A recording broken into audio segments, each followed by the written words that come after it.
Hello students, welcome back to video channel Ganesh Khiltanar. आज हम लोग स्टार्ट कर रहे हैं ऑडिट सब्जेक्ट का चैप्टर नंबर 8, जिसका नाम है एनालिटिकल प्रोसीजर। आज इसका पूरी तरह से रिवाइज कर लेंगे एक ही वीडियो में, कोई दूसरा वीडियो इसका बनेगा नहीं। एक वीडियो में पूरा कंप्लीट जितना भी इसका 27 पेजेस है या फिर 12 पेजेस जो भी है, पूरा हम लोग अच्छे से कंप्लीट करेंगे, उसको रिवाइज करेंगे, हर एक चीज़ को अच्छी तरह से समझेंगे। ठीक है, तो बने रहना साथ में। चैप्टर का नाम है एनालिटिकल प्रोसीजर। नाम में ही दिखा रहा है एनालिटिकल प्रोसीजर। ठीक है, मतलब क्या उसका प्रोसीजर क्या है ऐसा बता रहा है। ठीक है, एनालाइज करने का प्रोसीजर, एनालाइजेशन। ओके, सबसे पहले इसका समरी दिया हुआ है। चैप्टर का ओवरव्यू क्या बोलता है, एनालिटिकल प्रोसीजर। उसका पहले हम लोग मीनिंग पढ़ेंगे, उसका पर्पस एंड टाइमिंग पढ़ेंगे, रिलायंस पढ़ेंगे कि मतलब क्यों इंपॉर्टेंट है एनालिटिकल प्रोसीजर। उसके बाद सब्सटेंशिएटिव एनालिटिकल प्रोसीजर, मतलब क्या कौन से एनालिटिकल प्रोसीजर यहाँ पर यूज़ होने वाले हैं। इन्वेस्टिगेटिंग द रिजल्ट्स, बाद में रिजल्ट उसका निकालेंगे। ठीक है, ओके सर। तो जैसे कि हमने अभी समरी में पढ़ा, मीनिंग हम लोग पढ़ेंगे। मीनिंग में सबसे पहला इजी सिंपल एंड वे जो यहाँ पर हम लोग को बोला गया है, वो हम लोग को यहाँ पर दिया गया है। मैं एक बार पेन का कलर जो है चेंज कर लेता हूँ। यहाँ पर ये जो है साइज़ ज़रा मैं छोटा कर दूँ, और कलर जो ले लेते हैं ग्रीन ले लेते हैं। ठीक है, चलिए। सो ऐसे 520 ऑन एनालिटिकल प्रोसीजर, हमको एनालिटिकल प्रोसीजर जो चैप्टर दिया गया है वो ऐसे 520 में बताया जाता है ड्यूरिंग एन ऑडिट। एक काम करता हूँ, मैं और ही थोड़ा छोटा कर देता हूँ। या इट्स राइट नाउ। ओके, ऐसे 520 on analytical procedure discuss is the application of analytical procedure during an audit. Meaning of analytical procedure, अब इसका मीनिंग होता क्या भाई। हम लोग कब से बोल रहे हैं कि एनालाइज करना। एनालाइज मतलब क्या, ऑब्जर्व करना। बट किस चीज़ को ऑब्जर्व करना, कौन से प्रोसीजर की बात कर रहे हैं, वो सारी चीज़ें हमको इधर ऐसे 520 में बहुत अच्छी तरह से बताया जाएगा। ऐसे 520 is related to analytical procedure. The term analytical procedure means evaluations. Evaluations means, in a simpler terms, it is nothing but an observations. Observation. ठीक है, evaluation means an observations of financial informations through analysis of plausible relationship among both the financial and non-financial data. Analytical procedure also encompass such investigation as is necessary of identified fluctuations or necessary that are inconsistent with other relevant information of that differ. Wait, मैं थोड़ा सा ऊपर ले लेता हूँ. Okay, differ from expected values of a significant value, मतलब कि हमको निकालना क्या पड़ता है, ऑब्जर्व करना है। ऑब्जर्व करके हमको निकालना है डिफरेंस। जो भी डिफरेंस वहाँ पर दिख रहा है, मतलब कुछ भी चेंजेस अगर दिख रही है तो उसको ऑब्जर्व कर हमको डिफरेंस निकालना पड़ता है करके बता रहा है। अब इसके इधर हमको एक डायग्राम बहुत अच्छी तरह से बनाया गया है। इस डायग्राम को हम लोग समझते हैं क्या बोलता है। Comparison of entities financial information, हम लोग को एंटिटी के फाइनेंशियल इन्फॉर्मेशन को कंपेयर करना है। कंपेयर करने के बाद हमको बनाना है कंसिडरेशन ऑफ रिलेशनशिप। उसके बीच में रिलेशनशिप क्या है जो हमने कंपेयर किया है। ठीक है, एंटिटी का फाइनेंशियल को कंपेयर तो कर लिया, पर उसका कंसिडरेशन क्या है, कौन से रिलेशनशिप से। और एक बार रिलेशनशिप पता चल गया तो हम लोग क्या बोल सकते हैं, उसके बीच में हम लोग यहाँ पर प्रोसीजर हम लोग फाइंड आउट कर सकते हैं कि कौन से प्रोसीजर का हम लोग को अप्लाई करना चाहिए। मतलब क्या, फर्स्ट कंपेयर, देन कंसिडरेशन, उसके बाद procedure. Means CCP will goes to AP, means analytical procedure. अगर इन तीन चीज़ों को कर लिया तो इन तीन चीज़ों को ही कहा जाता है कि एनालिटिकल प्रोसीजर। ये चीज़ें ऊपर भी लिखी हुई थी, जिसके देखो इवैल्यूएशन मतलब कंपैरिजन, रिलेशनशिप हमको देखना है किसके बीच में, कंसिडरेशंस के रिलेशनशिप्स। उसके बाद हमको क्या करना है, प्रोसीजर अप्लाई करने हैं, कौन से प्रोसीजर हमको यहाँ पर लगने वाले हैं। तो ये प्रोसीजर हो गया, तो evaluation, relationship, procedure, CCP will goes to AP। ठीक है, आपको एग्जाम में इस तरह इसको अच्छी तरह से यूज़ कर लेना है। एग्जाम्पल्स ऑफ एनालिटिकल प्रोसीजर, कुछ एग्जाम्पल दिए। Comparable information for prior periods, देखो आपको एग्जाम में ये वाला लिखना है, comparable information for prior periods. उसके बाद anticipated results of entity, anticipated results of entity such as budgets of forecast और expectation of the auditor such as estimation of depreciation. बस ये दो आपको एग्जाम में लिखना है। इसके ऊपर आपको 1 मार्क्स कंपलसरी मिल ही जाएगा किसी भी तरह से। कुछ इलस्ट्रेशन दिए गए हैं जिसके मैं एकदम सिंपली आपको समझा देता हूँ। ईयर हमको दिया गया है, ईयर हमको दिया गया 15-16, 17 15-16 और 16-17, 2 ईयर्स दिए गए, 15-16 और 17-18। ये क्लाइंट का दिया गया, मतलब 1 एक इंसान का। ये इंडस्ट्री का मतलब होल है ना, पूरे इंडस्ट्री का ही होल। इन्वेंट्री टर्नओवर रेशियो हमको इस तरह दिया गया है और ग्रॉस मार्जिन इस तरह दिया गया है। तो देख सकते हैं यहाँ पर से इंक्रीज़ हो रहा है, यहाँ पर से भी ये डिक्रीज़ हो रहा है ना।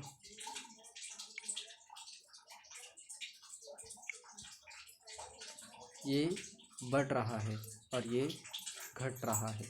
ठीक है, तो इस तरह से हम लोग इसको देख सकते हैं करता है। Thus we can see that analytical processor में be segregated into three these major types as comparison of clients and industry data, comparison of client data with similar prior to the data, comparison of client data with client determined expected results. Okay, अब इसका purpose क्या है भाई? हम लोग analytical processor से पढ़ते रहे कि चैप्टर में ये है वो है, तो इसका पर्पस क्या है, मतलब क्यों निकालना है हम लोग को? ये दो चीज़ें हैं, ये दो चीज़ें हमको यहाँ पर रीड करनी है। To obtain relevant and reliable information, and to design and perform analytical procedure near the end of audit that design करना है हम लोग को analytical procedure, relevant and reliable information, और उसको डिज़ाइन कर देना है। ठीक है, नेक्स्ट इसका कुछ एग्जांपल दिया है, एग्जांपल पढ़ लीजिएगा। एग्जांपल यहाँ पर कुछ भी इंपॉर्टेंट नहीं, ये एग्जांपल आपको थोड़ा इंपॉर्टेंट है तो बता रहा हूँ। Balance included in statement of profit and loss account of an entity are compared with those contain in the statement of profit and loss for the same period of an another entity engage in the same trade and working under similar circumstances. अगर उस same circumstance में अगर वो काम कर रहा है profit and loss case में, तो it will be possible to find out the cause of the variation in the rate of profitability that exist. ठीक है, टू कंपेयर द बैलेंसेस, देखो हम लोग शुरुआत से ये पढ़ते रहे, कंपेयर करना है, कंपेयर करने के बाद क्या करना है, मतलब एक सी तो हो गया, उसके बाद सी, वापस कंसिडरेशन, फिर सी, उसके बाद पी, तो क्या था प्रोसीजर, इसके तो बोलते हैं ए पी, मतलब analytical procedures, right sir. Okay, and the normal fall in the cost of manufacture or that in the administrative cost. Apart from economy in the expense, there could be no provision or less provision for expenses incurred in the year when it is suspected the result. When it is suspected, the auditor should compare the entries in the outstanding book with those in the previous year. He must also check the vouchers for 1 month immediately before the close of the following years. Okay, sir. Next, timing of analytical procedure. अब इसका timing क्या है, मतलब कभी हमको analytical procedure करना चाहिए, उसका कुछ दिया गया है यहाँ पर। व्हेन, सबसे पहला, first is planning phase, second one is testing phase, and third one is completion phase. मतलब क्या, जब हमको प्लान करना है उस वक्त एनालिटिकल प्रोसीजर करना पड़ेगा, मतलब उस वक्त कंपेयर करेंगे, फिर उस वक्त वापस से सी कंसिडर करेंगे, उसके बाद वापस भी मतलब प्रोसीजर अप्लाई करेंगे, फिर दूसरी बार जब टेस्ट करना है वापस से उस वक्त हम लोग कंपेयर करेंगे, फिर वापस से कंसिडर करेंगे, फिर वापस से प्रोसीजर अप्लाई करेंगे, फिर वापस कंप्लीशन फेज, मतलब फेज मीन स्टेज और पोजीशन, सिचुएशन जिसको कहा जाता है, तो वापस कंप्लीशन स्टेज पर भी हमको वही करना है, वापस से कंपेयर करेंगे, वापस से कंसिडर करेंगे और वापस से प्रोसीजर अप्लाई करेंगे। इसको बोलते हैं टाइमिंग ऑफ एनालिटिकल प्रोसीजर। ठीक है, okay. Now, analytical procedures in planning the audit. अब अगर ऑडिट को प्लान करना है तो उसमें एनालिटिकल प्रोसीजर का क्या डिपेंडेंसी होगा वो सारी चीज़ें बता रहा है। In the planning stage, analytical procedure assist the auditor in understanding the client's business and in identifying areas of potential risk by indicating aspects of the developments in the entity's business of which he was previously unaware. मतलब वो unaware है, मतलब उसको दिखाई नहीं देता है, कुछ फ़ायदे का ही नहीं है, तो क्या करेगा वो। Feet of spelling space volume of goods produced and similar informations. Okay sir, हमने भी तीसरी चीज़ पढ़ी थी उस वक्त, सब्सटैंशिएटिव एनालिटिकल प्रोसीजर, जो समरी हमने पढ़ा था, राइट। उसमें तीसरी चीज़ क्या बोलते हैं, सब्सटैंशिएटिव एनालिटिकल प्रोसीजर। उसके कुछ फैक्टर्स हैं, इस फैक्टर्स को पढ़ेंगे, फैक्टर्स के बाद हम बताऊंगा कि सब्सटैंशिएटिव होता क्या है। सर जो फैक्टर्स हमको अगर पूछा जा रहा है, फैक्टर्स होते क्या है, कौन से फैक्टर्स है। यहाँ पर फैक्टर्स हमको दिए गए हैं 3, 4, 5, 6, 7 फैक्टर्स हमको दिए गए हैं। ठीक है, सबसे पहला first one is availability of data. Data को अवेलेबल करना है, मतलब डेटा अगर रहेगा तो ही हम लोग आगे बढ़ सकते हैं, वरना नहीं।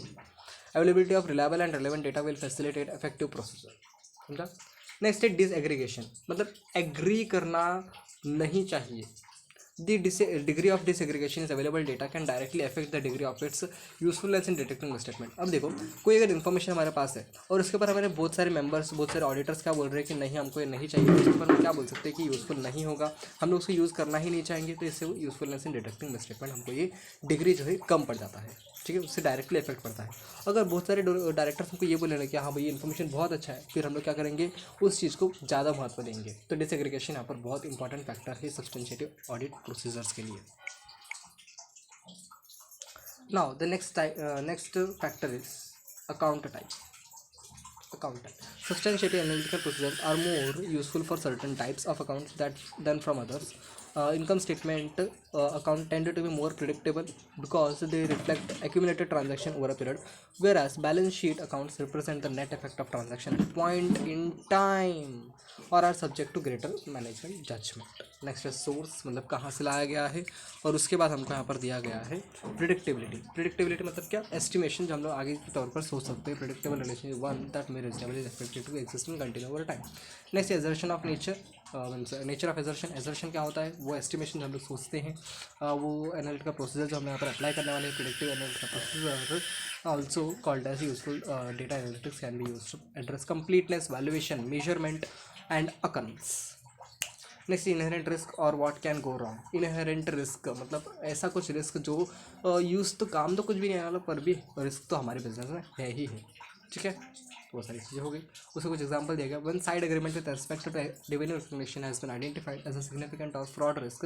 It is unlikely that an analysis of sales compared to cash receipt और cost of sales would be appropriate to respond to that risk. अब कुछ टेक्निक्स दिए गए हैं, टेक्निक्स देख लेते हैं हम लोग. टेक्निक्स यहाँ पर हमको 2 या 3 कुछ दिए गए हैं. First is trend analysis. Trend analysis, ठीक है. ट्रेंड मतलब क्या, कुछ ऐसा जो ग्राफ हमको बनाया जाता है. जैसे कि हम लोग, अगर मैं ग्राफ इधर बना के दिखाऊँ आपको, इधर ऐसा वाला, अगर ऐसा वाला ग्राफ तुमने अगर देखा रहेगा, मतलब क्या, हमारा जो एक ग्रो होते जा रहा है. बट अगर आपने कभी ऐसा वाला ग्राफ देखा है, ऐसा इधर ग्रो हो रहा है, फिर नीचे गिर रहा है, फिर ग्रो हो रहा है, फिर नीचे गिर रहा है, तो ये भी क्या हो गया, एक ट्रेंड ही हो गया. ठीक है, तो ये होता है हमारा ट्रेंड एनालिसिस.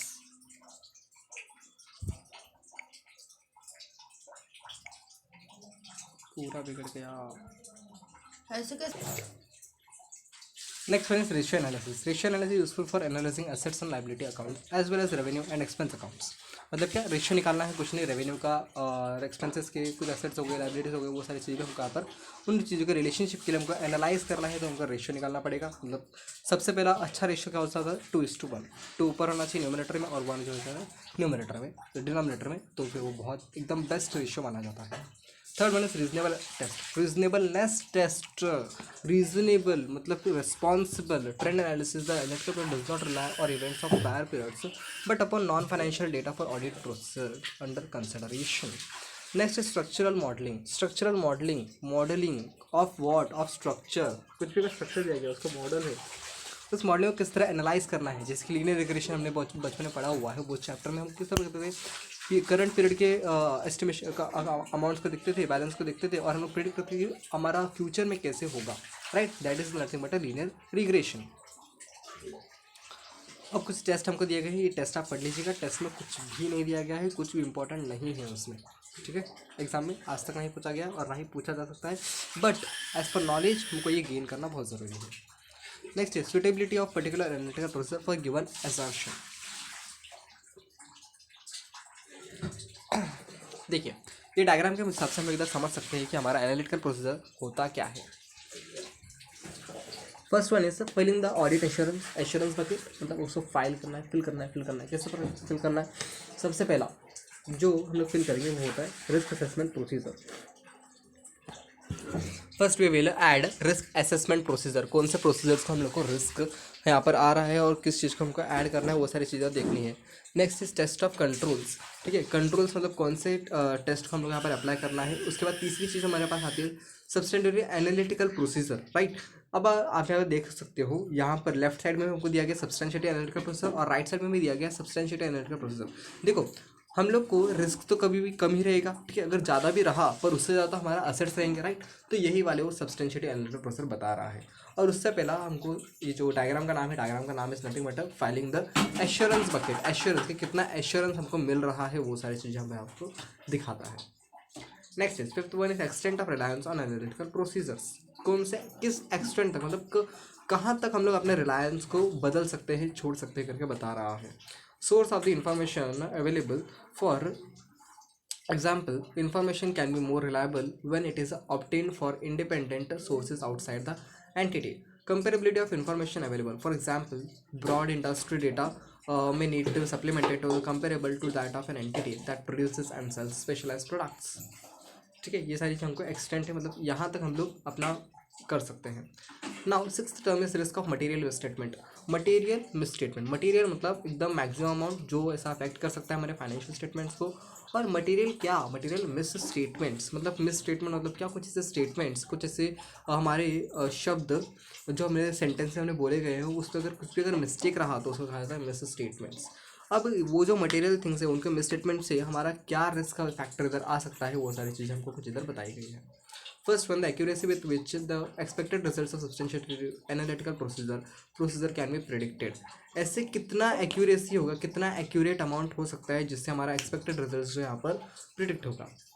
उसके बाद the degree to which information can be disaggregated, मतलब ऐसा कौन सा डिग्री ऑफ लेवल होता है जिस पर हमारा इन्फॉर्मेशन जो डिसएग्रीगेटेड होता है, मतलब क्या टोटल नहीं हो पाता। तो ऐसे कौन सा वाले रिस्क होते हैं, कौन सा वाले रिस्क फैक्टर होते हैं जिससे हमारा जो है टोटल अमाउंट जो है टैली नहीं हो पाता। Now the third one is the availability of information both financial and non financial, मतलब क्या इन्फॉर्मेशन जो हमको दिए गए या फिर फाइनेंशियल हो या फिर नॉन फाइनेंशियल हो। जैसे अगर फाइनेंशियल इन्फॉर्मेशन हम देखिए तो फाइनेंशियल कैश हो गया, डेटर्स हो गया।